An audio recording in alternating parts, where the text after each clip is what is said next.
Well, good morning again to all of our members. Good afternoon to our presenters. But thank you very much for your attendance, everyone.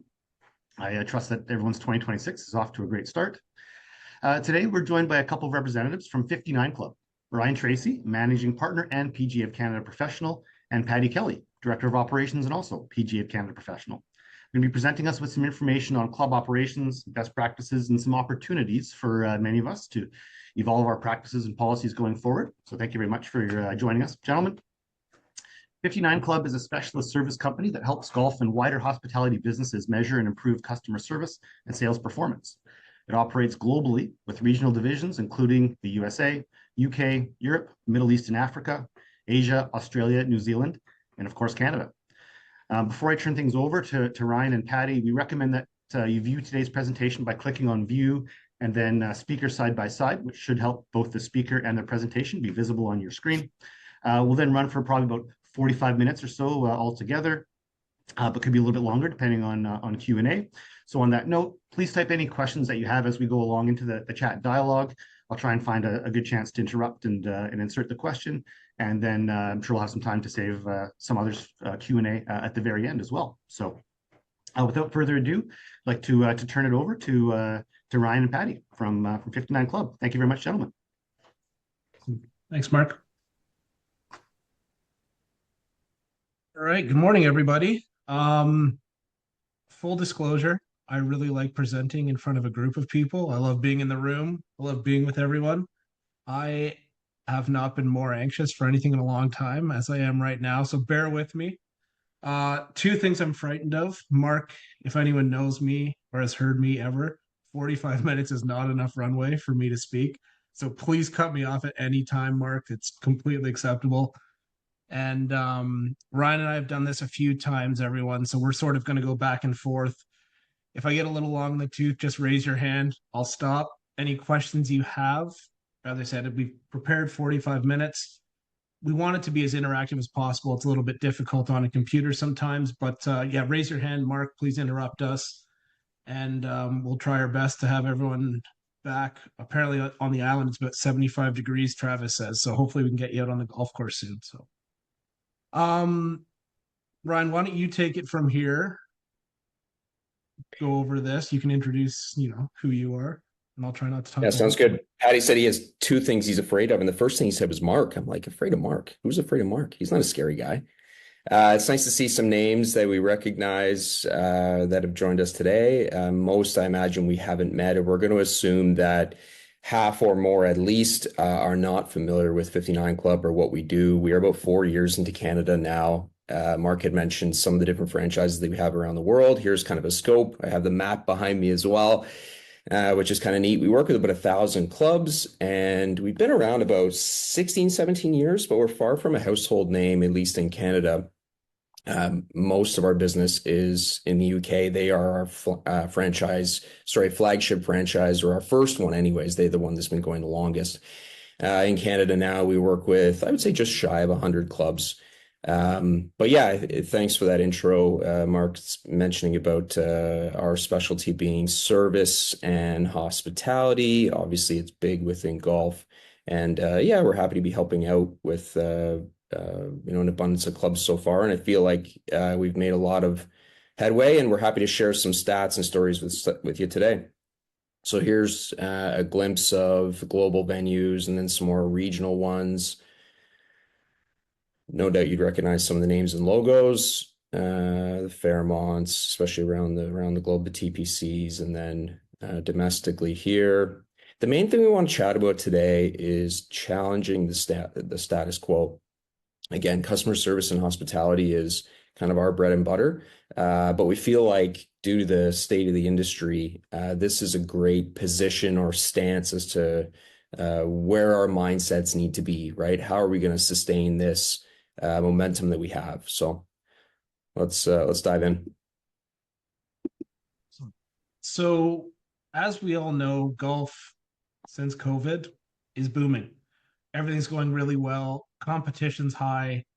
What our goal is, most people, when they first hear about us or hear about what we do, our sort of hero product they assume that all we do is mystery shopping. So, glasses on, nose, mustache, going into clubs, trying to find people doing things wrong, which couldn't be sort of further from the truth. Our sort of mantra is to measure, train, and then support. Um, our goal is to go into clubs, find out what you're doing really well, find out where there's opportunities. And I say this to every PGA member I speak with. We didn't get into this industry to become billionaires. We got into this because we love it. Our goal as PGA members is for you to have measurable data, measurable results that you can go to your GM or your board or your owner and say, hey, not only did the experience go from X to Y being improved, but what that did to revenue and overall profit was this. And then when you go into your salary renegotiation, we want you to have a leg to stand on to say, what does that mean for me as your PGA professional that has, taken this experience from here to here? Which gets us into retention. It all starts with experience. If we were in the same room, I'd love to go around and point people out and talk about some of the best experiences you've had. I'm sure we've all played at some amazing places, been at some amazing restaurants, stayed at some amazing hotels. We want to take those hospitality moments and embed them into the customer service or member journey at your clubs. It sounds very high level. Our goal today is to give you actionable insights and some tools to take back, reflect on what you're doing, what you could be doing, and how you can improve into 2026. More importantly, I'm going to start a quote that I've yet to be able to finish, that Ryan will finish, but I'm going to really try. What really matters is your people. We all have been on beautiful golf courses. We've all been in beautiful clubhouses. And we sometimes have been at those places where the people haven't matched the experience of the buildings, of the golf course. So Ryan, I'm going to try. When I fumble, you pick it up. It's a lengthy one, so I don't blame you. It's okay. Get me started. No, we'll save it. We'll save it till later. Let's go. Okay. All right. Talking about the industry and how it's thriving. So Patty had mentioned too, and I think there's no surprise. This is going to pale. These rounds played are going to pale in comparison to what you all do in BC. I know on the island, some of the clubs we work with, 55, 60,000 rounds annually. We sympathize for those that don't really have a break, unlike out here in Ontario where we're under some snow.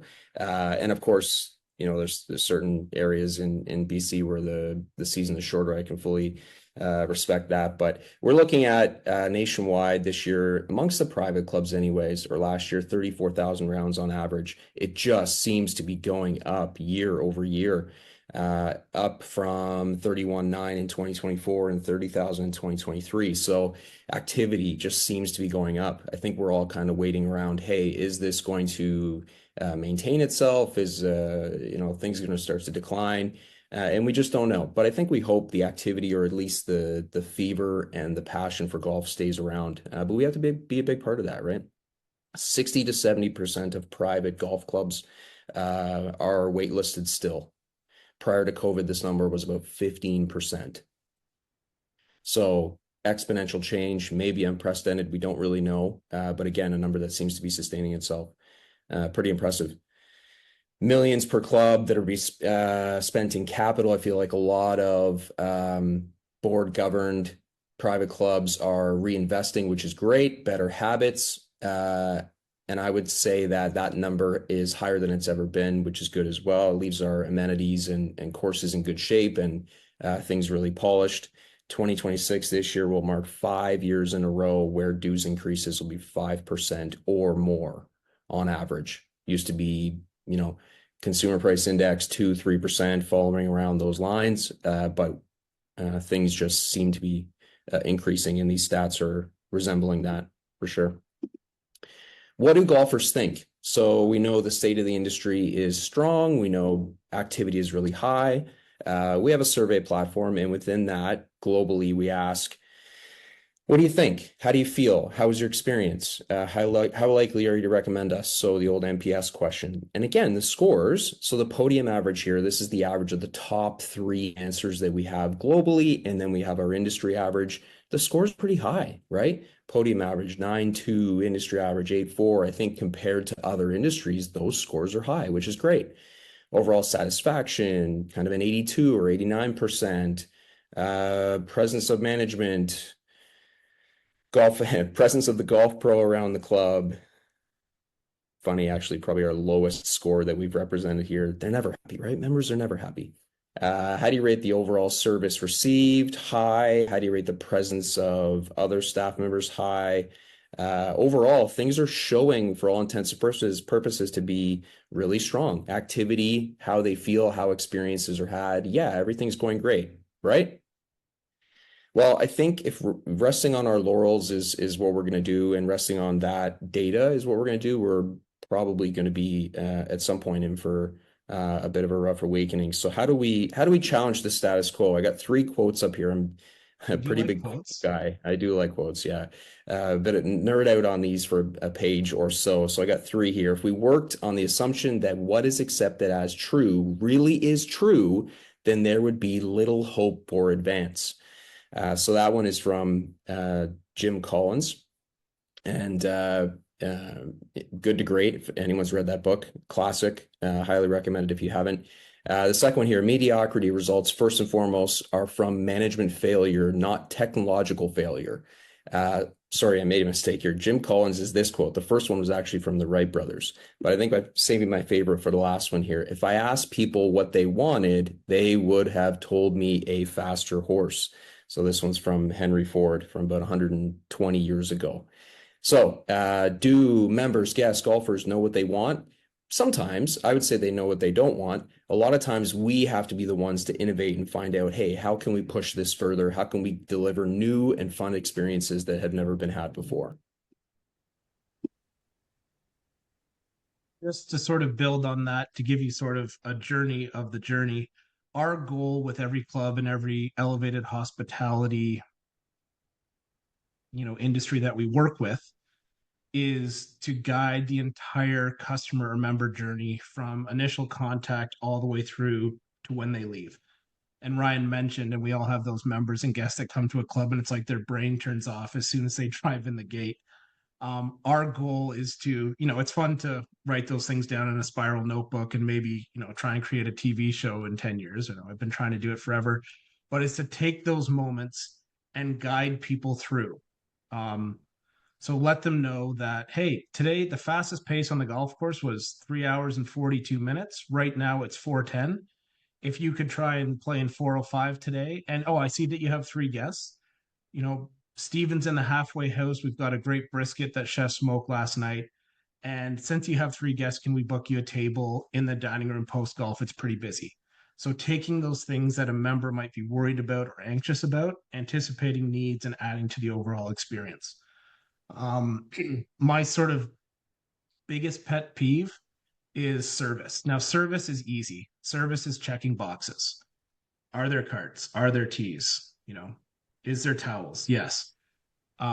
We want to elevate things to hospitality. If Mrs. Haverkamp likes 2 towels on her cart with one end wet and one end dry, and then a dry one on her seat because she likes to sit on it, that's not going to fall under your SOPs. That's going to be someone who's hospitality driven, and probably a note on the tee sheet or in your member management software, but doing that extra little touch to make that experience, as Brian said, good to great. That's what we're striving for. The next sort of slide here, believe it or not, in this room, and we've all been in PGA rooms, and a majority of the room is male.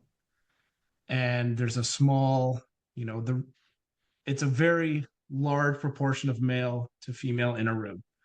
Ryan and I have recently broken into the spa sector here in Toronto, and we're lucky enough to go to a spa conference where it was the complete inverse. A little bit intimidating being with a lot of spa owners and operators, but they had a line that was, one of the presenters said, we're in a trust recession, which stuck with us clearly because we've included it in this. Ryan, this resonated a little bit more with you. Do you want to just talk a little bit about the trust recession? Yeah, I think just any encounter now in customer service or hospitality, The customer has the chance to do a lot of research prior to this interaction or encounter, right? And if there's trust built between the service provider, whoever it's going to be, or whatever setting it's going to be, and the recipient or the customer, then the magic can happen. Then the hospitality can happen. But it almost is like, because of, online presence and how much time we spend with strangers and all of our time online, it just seems like we're in a trust recession, right? It takes a lot longer for you to trust people these days. The benefit of the doubt is not given, and we're skeptical of more than we've ever been.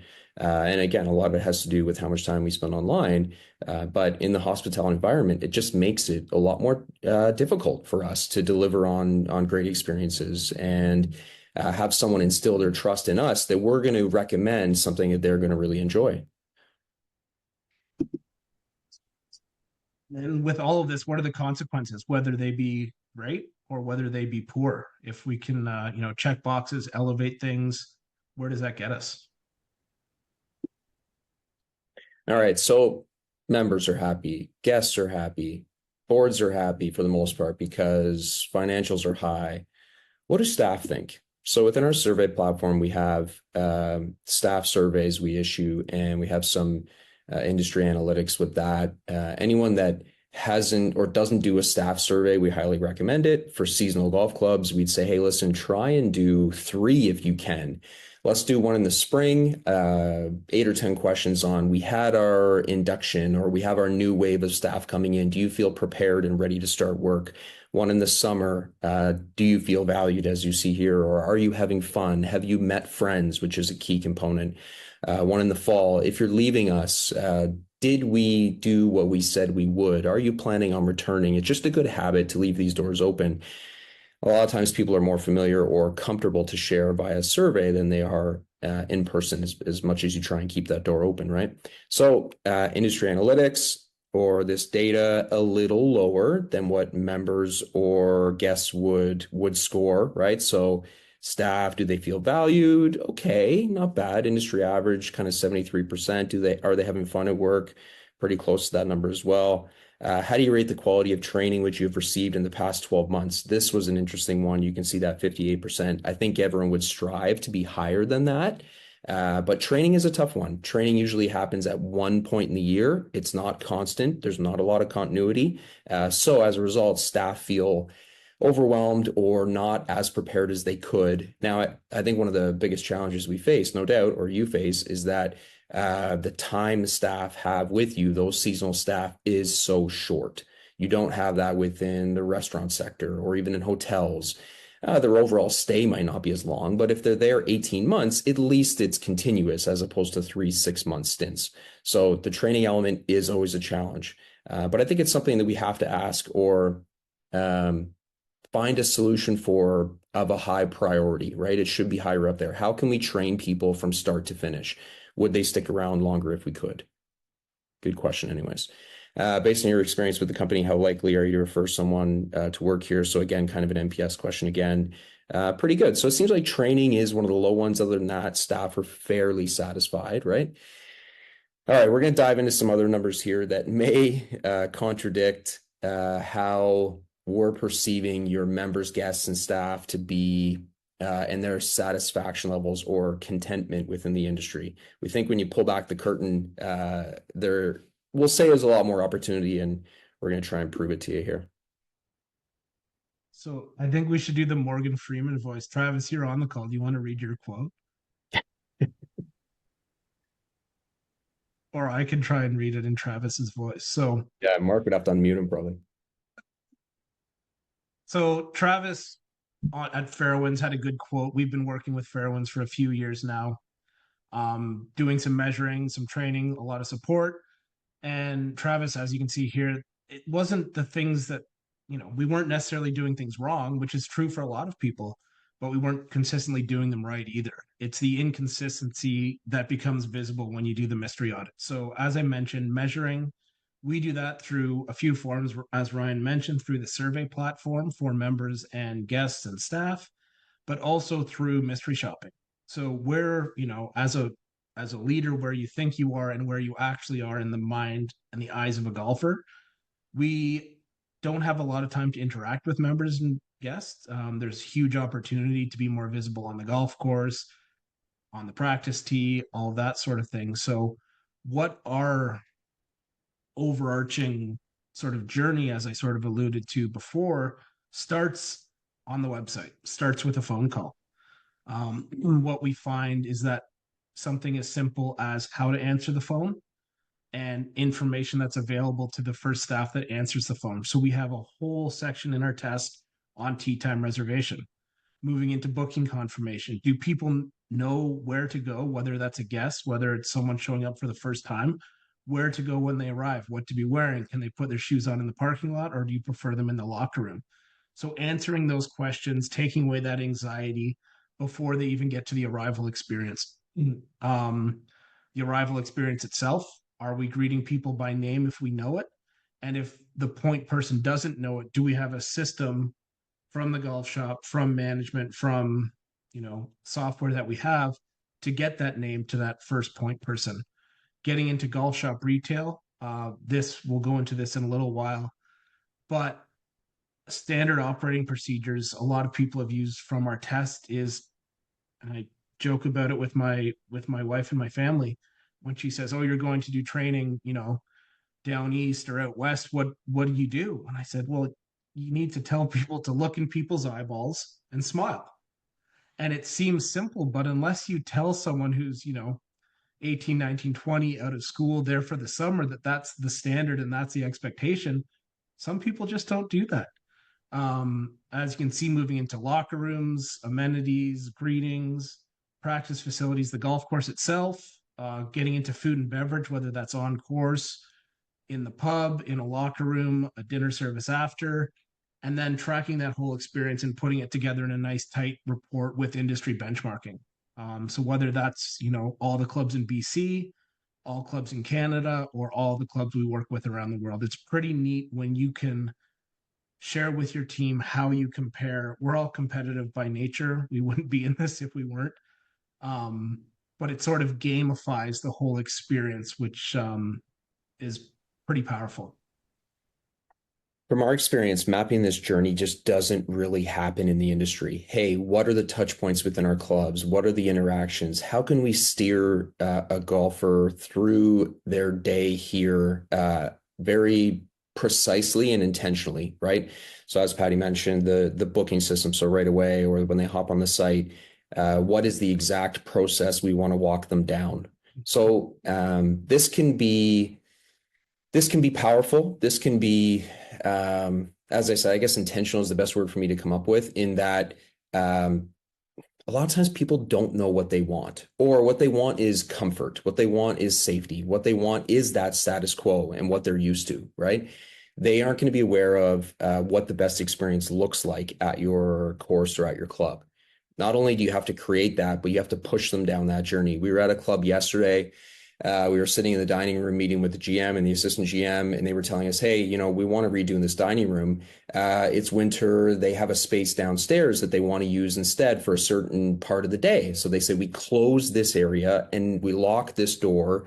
And now members have to go through here, so that these are the breakfast hours and these are the experience we want to deliver upon. Perfect. Great. They're not going to your bag drop as we, or you'd like them to, or they're not coming into the shop and check in. You have to put something in their way, so they have to go that way. Are they going to think about it? Oh, they're disrupting my path to get where I'd like. Unlikely. And even so, once they go to the spot where you want them to go, the service is going to be heightened. They're either going to be told something they don't know, or experience something they haven't before, and they're going to get more out of it. Right. So it's almost like you have to, Patty mentioned gamify it. Yes. I hate to say dumb it down, but really direct people where you want to go, what you want to say to them, what you want to ask them, what you want to find out about them, to give them the best experience possible. Mini IKEAs at every club.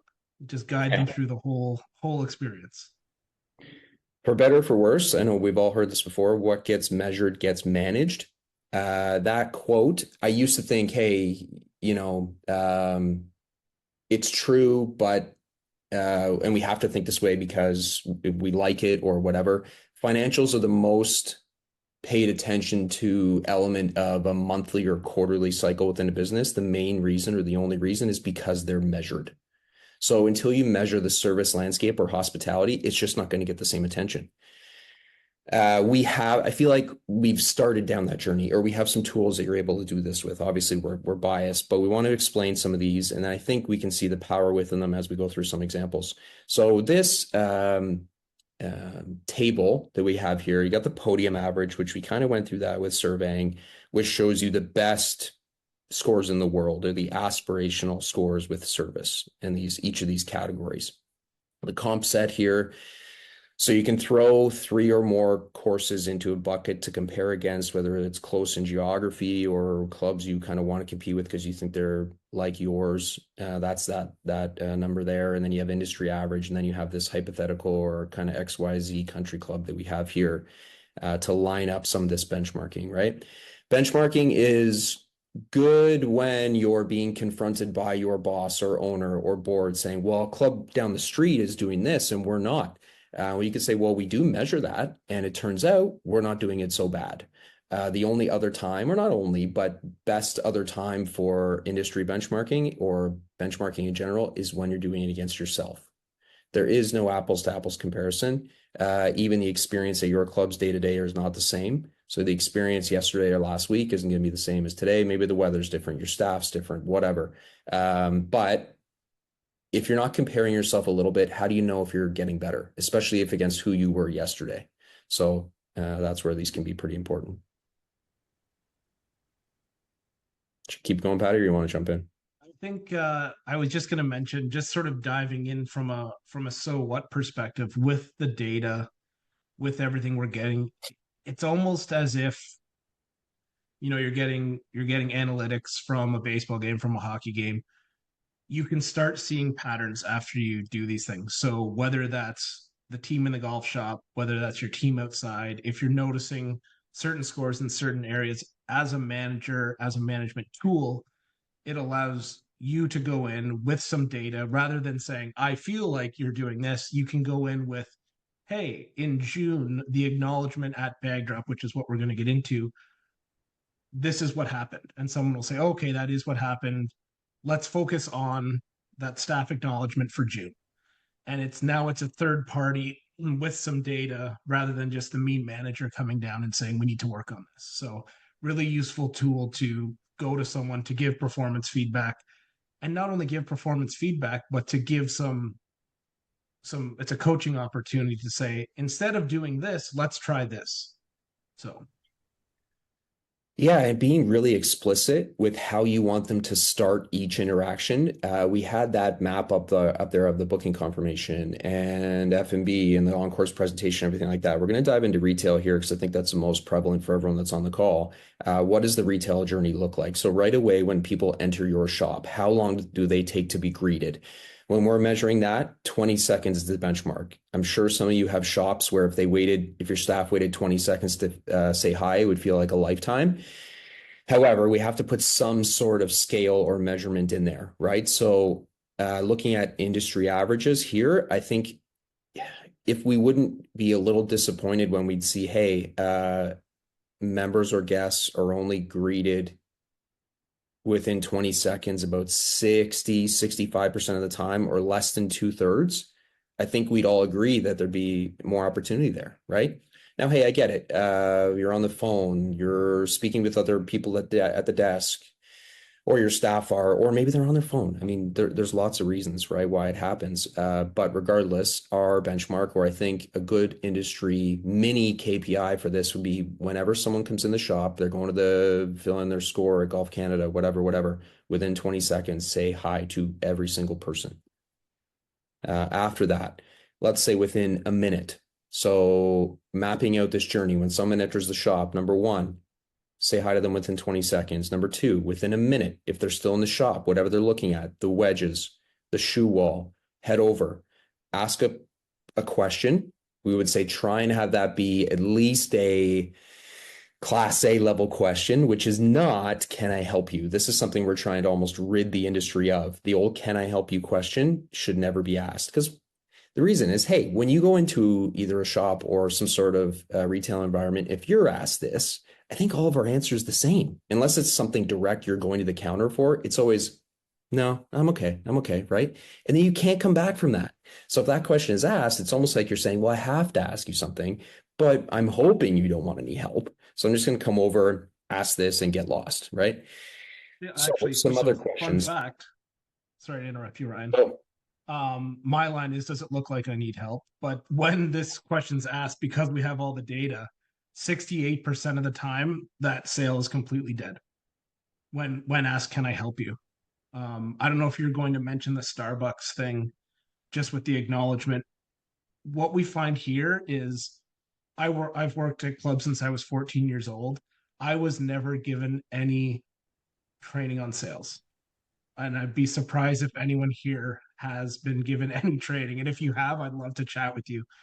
But we became proficient at it because we were around a shop all the time. We knew that, Mrs. Smith came in and she couldn't get her driver in the air for, the whole year. So you'd inquire, how was the driver today? Did you get up the hill on 18? Oh, no, I didn't. And it's giving staff those key probing questions to ask. And places like Starbucks, places like Four Seasons, write those questions out and they're behind the counter. It's best in practice. They don't, just read them out to every member that comes in, but giving people some little prompts to, I'm not trying to give away all the secrets, but just something to get someone to come out and rather than, can I help you? Hey, I saw you got new grips last week. We ran them out to you on the range because we forgot them at the gripping station. How did they work today? Sorry, Ron, I could go on and on about this. yeah. Well, hey, you mentioned about kind of giving secrets away and everything. I think we all stand to benefit, and it's the reason why we're here today is if we all work together to try and, the old rising tide lifts all boats type of thing, right? So if your journey within your retail landscape has more explicit detail for staff, posting questions on the wall that they can ask in a pinch or because it's not their instinct or nature, perfect. Do that, please. Establishing the main reason for the inquiry, another great opportunity while you're chatting and starting to open up this dialogue within someone in the shop. There are a few others in this journey. One towards the end that we see, again, if you're looking at industry standard, 40% of the time this happens, staff actually asking for the purchase or trying to close the sale at the end. So you spend time with them trying on shoes, different fits, different styles, making recommendations, linking features and benefits to what they want. And at the end, hey, can I put these in your locker for you? Hey, do you want to purchase these today? I think the staff member has a right to ask that. And a lot of times the customer needs that nudge. And again, part of the sales tactics that is, only happening less than half the time when they get to that point anyways. Here we ask if the tester would actually purchase from that shop. Seems like it's kind of 50-50. I know we're kind of conscious for time. It looks like we got another 10 or 15 minutes before Q&A. We thought, hey, talking about the retail landscape, we got to pick on F&B, right? It seems like F&B, there's two things that we always, Patty and I always see that get picked on the most within a club. Number one is the bunkers. Number two is F&B. We get it. Food and beverage is really tough. Everyone's tastes are different, and it's so hyper competitive that these scores also shocker, but there is some, pardon the pun, being left on the table. So same sort of process within sales, but difference with F&B in the shop. Someone when they go into the restaurant is going to purchase something, or more than likely, especially if they're sitting down versus coming to the shop, they may not, right? However, acknowledge within 20 seconds, attempt to engage in conversation. And what does that look like? It's amazing how often people are asked when they get into the restaurant, whether it's before or after their round, how their day is going. Where did you come from today? How was your round today? Have you been here before? Have you been here before is a crucial question that pushes them down two different routes. Number one, if you've been here before, tell me about your experience. What was good? What was bad? If you have not, wow, you're going to have a great day. Make sure you When you're on hole number 3 or 4, look out for the deer. I heard yesterday there was a family out there, right? Something that's going to enlighten them on their day and really excite them. Courtesy check. Look at that. Like half the time in F&B, there's courtesy checks at a table, right? All right. This is a bunch will go into a management meeting too when there's like a food and beverage portion and a golf portion. And when the golf portion scores a bit higher, it's always nice to have in your back pocket at a SMG. Yeah. Yeah, the golf course presentation portion of our tests are always the ones that score the highest. Although superintendents can be pretty prickly with sensitive information. Hey, your course isn't perfect and all this sort of stuff. But I think the main reason is because there's no staff interaction on the golf course, or very little. You know, someone coming by in a cart and getting in your way because you're about to shoot, fine. But the encounters aren't the same as they are in the shop or obviously in F&B. So I get to pick on Travis again. Don't unmute him, just let him sit there and listen to me. So as I mentioned, we started working with Travis and the team at Fairwinds a few years ago. Obviously, when I started this role, I looked at the product, I looked at what it could offer. I wished I had it when I was a head professional. Travis dove in with his team. We did a lot of training. They used our online training platform. I thought it would work. It really, really works well. Brian, their membership person, you can see here, membership sales just following best in class guidelines. A lot of clubs we find don't have standard operating procedures or SOPs. A lot we speak with want to get better and want to, create them and do those things.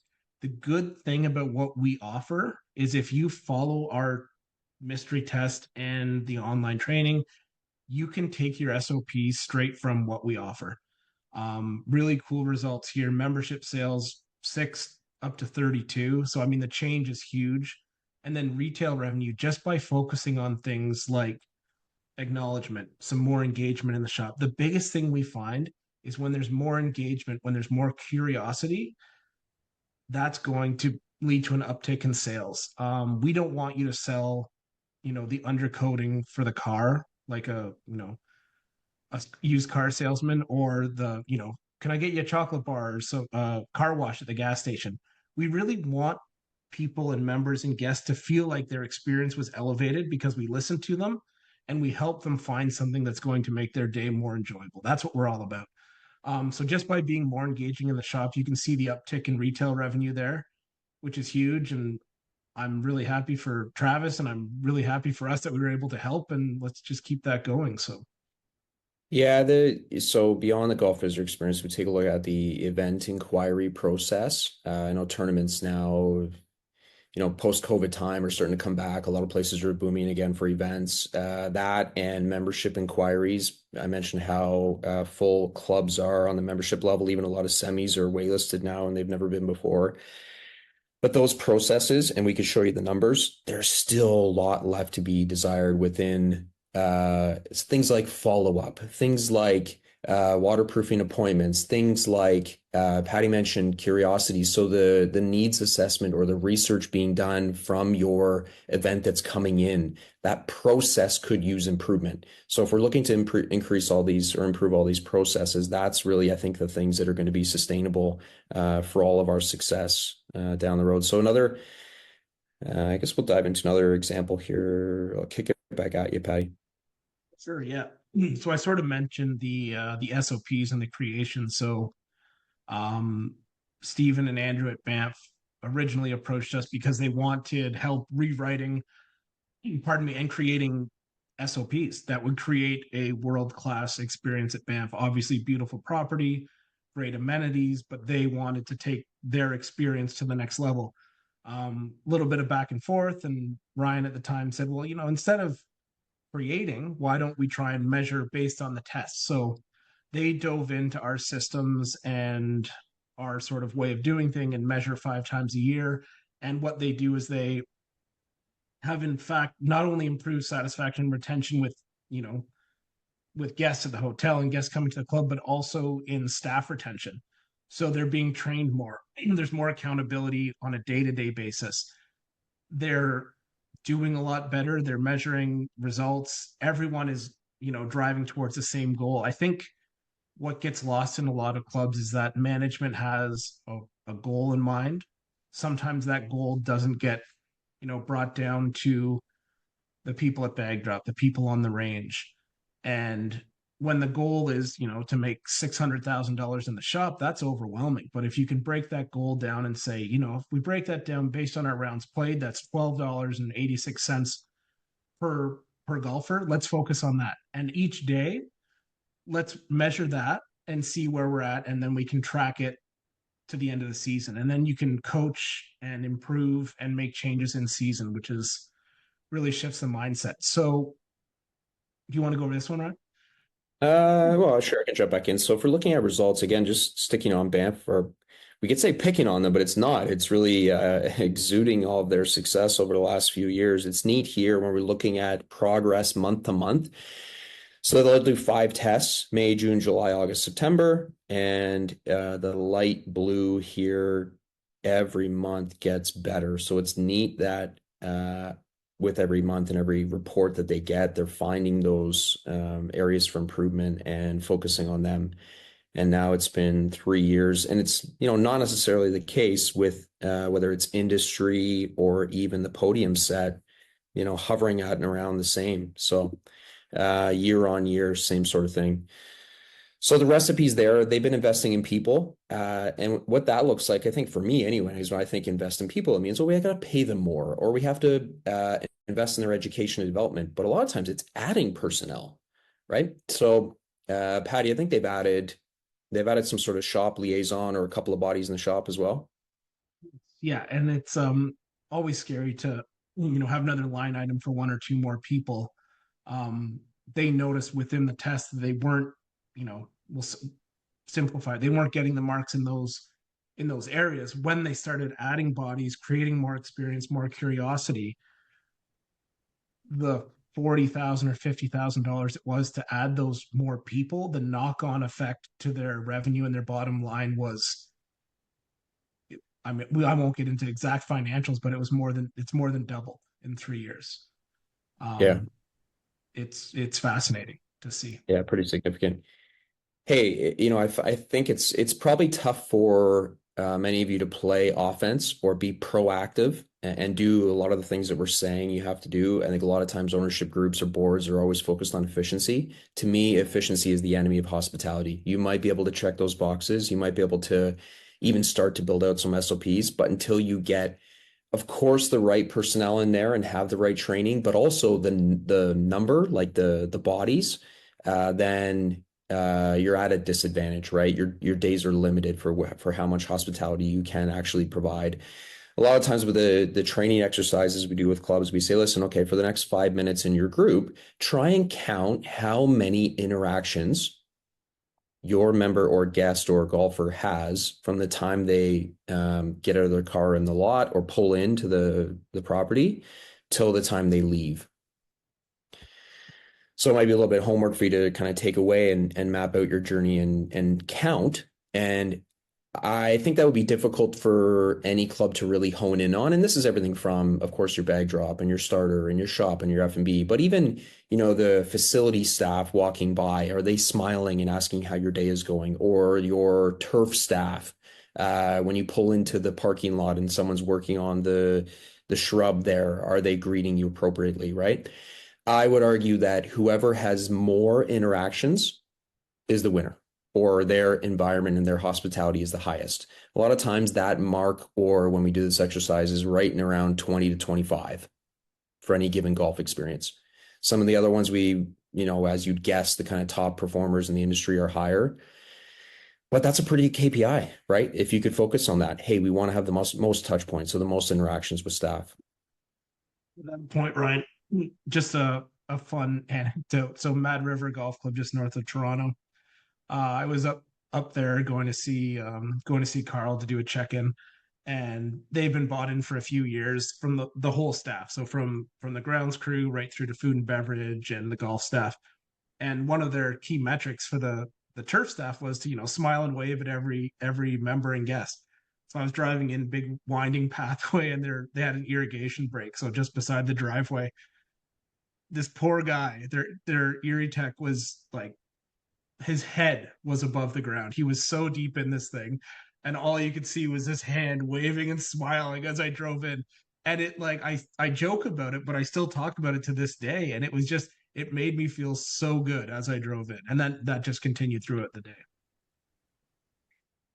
Patty, I've been telling the story a lot of just our BPG show in the whatever in the fall there. Our first one that we had gone to when we went out for dinner one of the nights, and one of the restaurants we went to when we first entered, we had our bags with us, and the server there, you kind of had a back and forth with her. I thought you knew her, right? It seemed like you were old friends. It's amazing how those hospitality encounters can be or can feel when people are that good at it, right? She took our bags. We were a little bit late, so she kind of put us at ease, and that Her really line was, I said, I'm really sorry we're 7 minutes late. And she looked at me and she said, "Do I look worried?"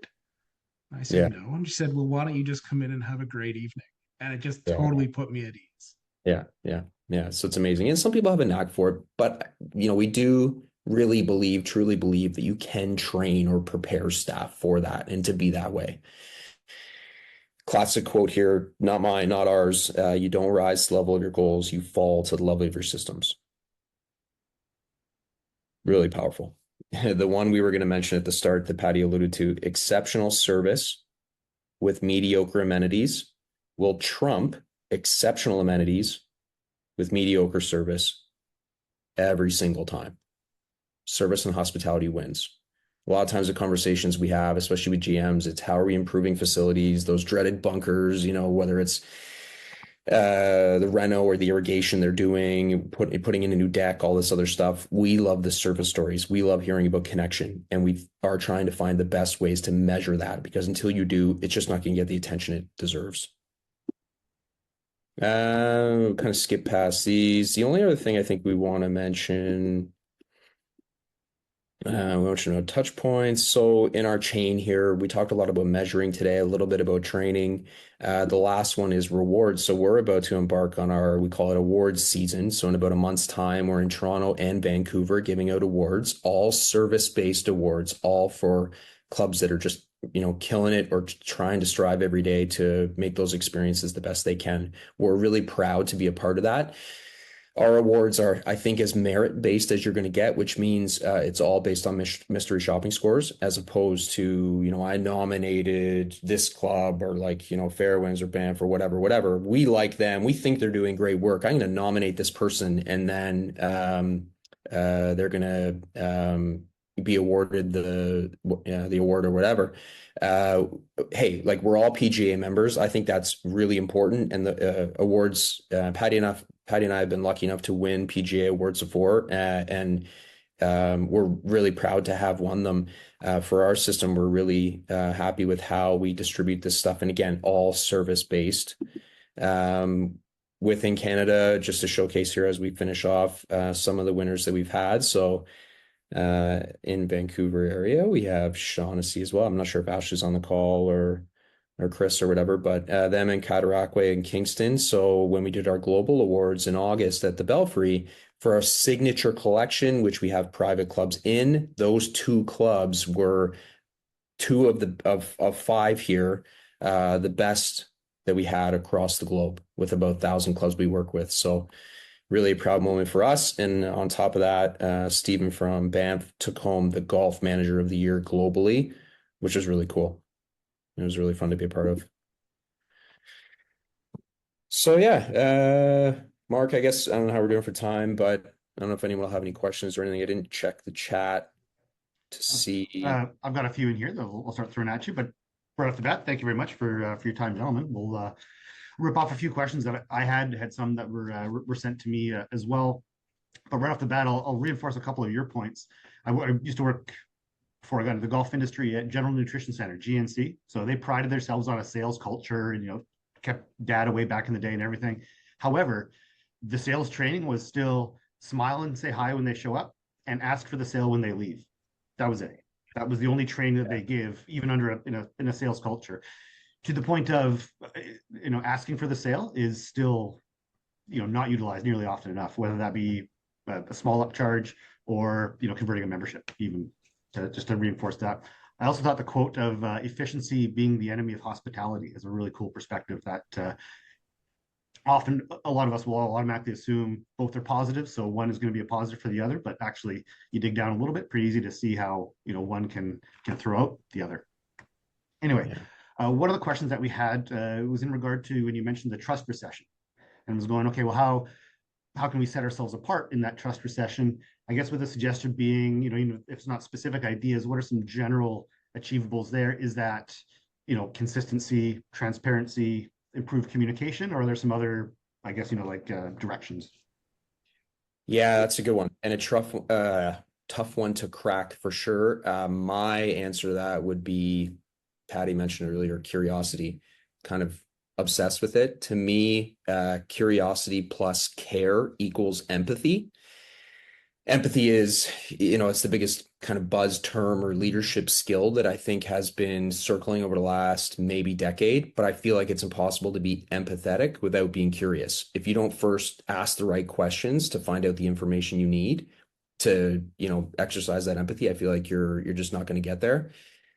And the questions have to be thoughtful and progressive and kind of cascade. So, we went over, can I help you? Instead of that, let's just say in the average shop encounter, pay attention to what the person's doing, right? Where are they looking? What are they interested in? And then once you find out more about them, I think you can build off that, right? So I think curiosity is the number one for me anyway. And we had someone who was suggesting, or I guess asking about some of the potential, I guess, leveragings of some of the reports, like especially the customer experience reports, as maybe being a tool that can be used for consistency across, a lot of private clubs have boards that switch personnel up every 2-3 years, or there's rotating personnel there. So if you can align your maybe your organizational ethos, so to speak, with one of these performance reports, you don't have to worry about the club captain changing over and having a new direction, every 2 or 3 years kind of thing. Is that something, I guess, that you guys then kind of lean on or give to your clubs as a kind of a tool for, again, kind of succession, longevity, that kind of approach? Patty, you want to feel that one, or you want me to jump in? You can start. I've got something. It's just turning right now. So if you get Yeah, started, I'll yeah, come in. it's funny because Patty, like I'm a PGA member, of course. My network has been a little bit more in CMAC than PGA over the last like 5 or 10 years. Chatted with a lot of GMs, and then another product we have, Club Study, that has been almost more exclusively for GMs, and that's how we have a lot of the industry data on some of the stuff. But I was talking with a GM the other day, and we were saying, hey, this time of year you see not just GMs, but pros too, kind of either terminated or let go or whatever else. It just naturally happens. And a lot of times it might be a bad board or bad governance, and they're at kind of their mercy. We know a lot of people that have kind of fallen under that. From my experience now with many of the GMs I've spoken with, I think I don't want to say overwhelm, but sometimes it is, them with data is a good thing, right? To occupy them with more information is a good habit. The transparency will be there then, or at least it should, as opposed to keeping them on a need to know basis. Of course, there's fine lines and a lot of context underlying all of that stuff. But the more numbers they have and the more reports they have, they're going to focus on what they want for sure. But the service experience, I think, is pretty high. I think we can all agree on that, right? So a tool like this and a report like this could prove of high value for sure. So you're right, Mark, it can be a good benefit. The only Excellent. thing I was going to say to add to that, Ryan, is I find with boards, as you said, Mark, them changing over. Um, a lot of people join boards because they care and they want to care. What we don't do a good enough job of, I find, is showing our work. And someone says, if you can say, yes, we have been tracking this. Here's the data on it, and we care about it, and this is what we're doing to take care of that. It's a good thing to have in your pocket. And I would say, going back to the trust recession, at a club I'm at, they recently purchased a new property for a lot of money, which came as a shock to the whole membership because it was a board decision. I spoke to the athletic director and the gym, and I said, hey, like, I have some questions. Like, oh well, we have a 10-page document with questions. I said, that's great. I said, is it up to me to call you to get answers to those questions? And they said yes.